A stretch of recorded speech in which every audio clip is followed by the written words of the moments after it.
بسم اللہ الرحمن الرحیم۔ ایک خدا پرست غلام کی دعا کے برکت کا واقعہ۔ حضرت عبداللہ بن مبارک رحمۃ اللہ علیہ فرماتے ہیں کہ ایک مرتبہ مکہ معظمہ میں شدید قحط پڑا۔ لوگ نماز استسقاء کے لیے میدان عرفات میں جمع ہوتے رہے، لیکن کسی طرح قحط کے آثار کم نہ ہوئے۔ برابر ایک ہفتہ اسی طرح گزر گیا۔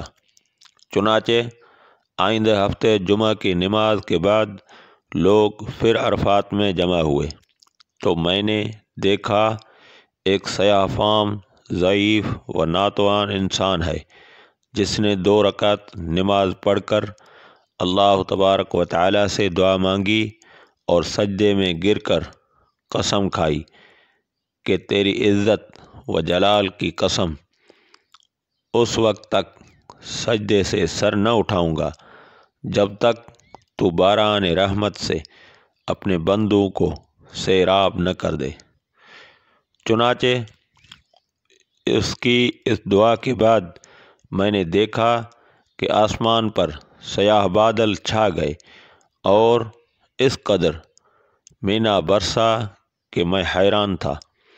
بعد ازاں اس سیاہ فام بندہ خدا نے اپنے رب کے حمد و ثنا بیان کی اور چل دیا۔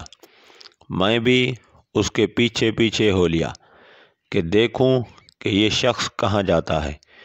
جب وہ چلتے چلتے ایسے مکان میں داخل ہوا جہاں ایک بردہ فروش رہتا تھا، یہ دیکھ کر واپس چلا آیا اور صبح کو کچھ روپے لے کر اس بردہ فروش کے مکان پر پہنچا۔ میں نے کہا کہ مجھے ایک غلام خریدنے کی ضرورت ہے۔ میری اس درخواست پر اس سوداگر نے تقریباً 30 غلام مجھے دکھائے۔ ان سب کو دیکھ بھال کر میں نے کہا، ان کے علاوہ اور بھی کوئی غلام ہے؟ اس نے جواب دیا، ہاں، ایک منحوس سا غلام اور ہے جو کسی سے بات نہیں کرتا۔ میں نے کہا، اسے بھی دکھا دو۔ تو سوداگر اسی غلام کو لے آیا جس کو میں دیکھ چکا تھا کہ اس کی دعا سے اللہ تبارک و تعالی نے باران رحمت کی تھی۔ میں نے سوداگر سے دریافت کیا کہ تم نے اس کو کس قیمت پر خریدا ہے؟ سوداگر کہنے لگا کہ خریدا تو ہے میں نے 20 اشرفیوں کا، مگر آپ کو صرف 10 ہی اشرفی کا دے دوں گا۔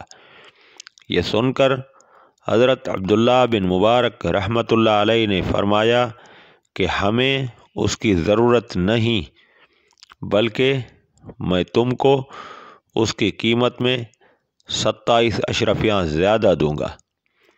پھر فرمانے لگے کہ بس اس کا سودا کر کے وہ غلام کو ہمراہ لے کر چل آیا۔ تو وہ غلام کہنے لگا، اے میرے آقا، آپ نے آخر مجھے کیوں خریدا ہے؟ میں تو کسی بھی خدمت کے قابل نہیں ہوں۔ میں نے عرض کیا کہ میں نے تم کو اس لیے خریدا ہے کہ میں تمہارا خادم بنوں اور تم میرے مالک۔ میری اس بات پر غلام نے دریافت کیا کہ آپ ایسا کیوں کر رہے ہیں؟ اس پر میں نے عرض کیا کہ میں کل تمہاری کرامت دیکھ چکا ہوں۔ اللہ تبارک و تعالی نے تمہاری دعا قبول فرمائی اور اپنی رحمت کی بارش کر دی، جس کے لیے مخلوق پریشان تھی۔ اس نے دریافت کیا کہ کیا واقعی آپ نے ایسا دیکھا ہے؟ میں نے کہا، ہاں۔ اس کے بعد اس نے دریافت کیا کہ کیا آپ مجھے آزاد کرتے ہیں؟ میں نے کہا کہ تو اللہ کے واسطے آزاد ہے۔ اس کے بعد میں نے ایک غیبی آواز سنی کہ اے ابن مبارک، تجھے بشارت ہو، اللہ تبارک و تعالی نے تیری مغفرت فرما دی۔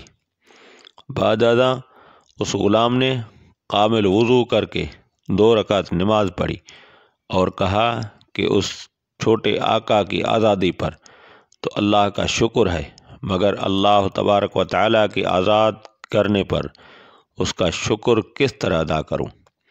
اس کے بعد دوبارہ وضو کر کے اس نے 2 رکعت نماز ادا کی اور دونوں ہاتھ آسمان کی طرف اٹھا کر دعا مانگی کہ الہی، تجھے معلوم ہے کہ میں نے 30 سال تک تیری عبادت کی اور میرے تیرے درمیان عہد تھا کہ تو میرا پردہ فاش نہ کرے گا، مگر اب جب کہ یہ راز کھل گیا تو میری روح قبض کر کے اپنے پاس بلا لے۔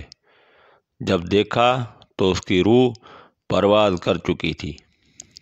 حضرت عبداللہ بن مبارک رحمۃ اللہ علیہ فرماتے ہیں کہ میں نے اس کو معمولی کفن دیا اور نماز پڑھ کر دفن کر دیا۔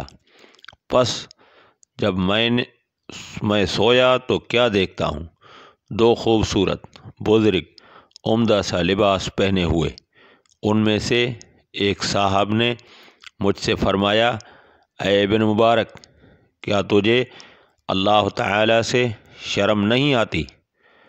اور یہ کہہ کر جب وہ چلے تو میں نے دریافت کیا، آپ کون ہیں؟ تو انہوں نے فرمایا کہ میں محمد الرسول اللہ صلی اللہ علیہ وآلہ وسلم ہوں، اور یہ میرے پاس حضرت ابراہیم علیہ السلام ہیں۔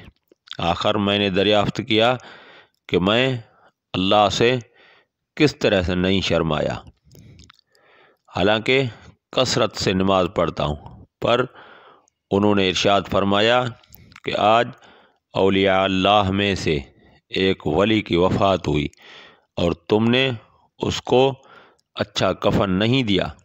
چنانچہ جب صبح ہوئی تو میں نے اس غلام کی قبر کھلوائی اور کھلوا کر نہایت عمدہ اور نفیس کفن پہنایا اور دوبارہ نماز جنازہ کر کے دفن کر دیا۔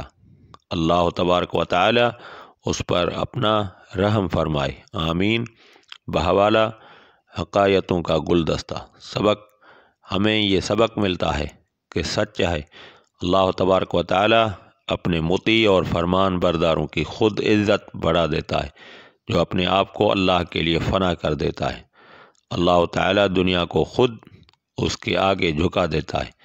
دعا ہے کہ اللہ تعالی ہم سب کو بھی نیک بننے کی توفیق عطا فرمائے، آمین۔ ملتے ہیں اگلی ویڈیو میں، تب تک کے لیے اللہ حافظ۔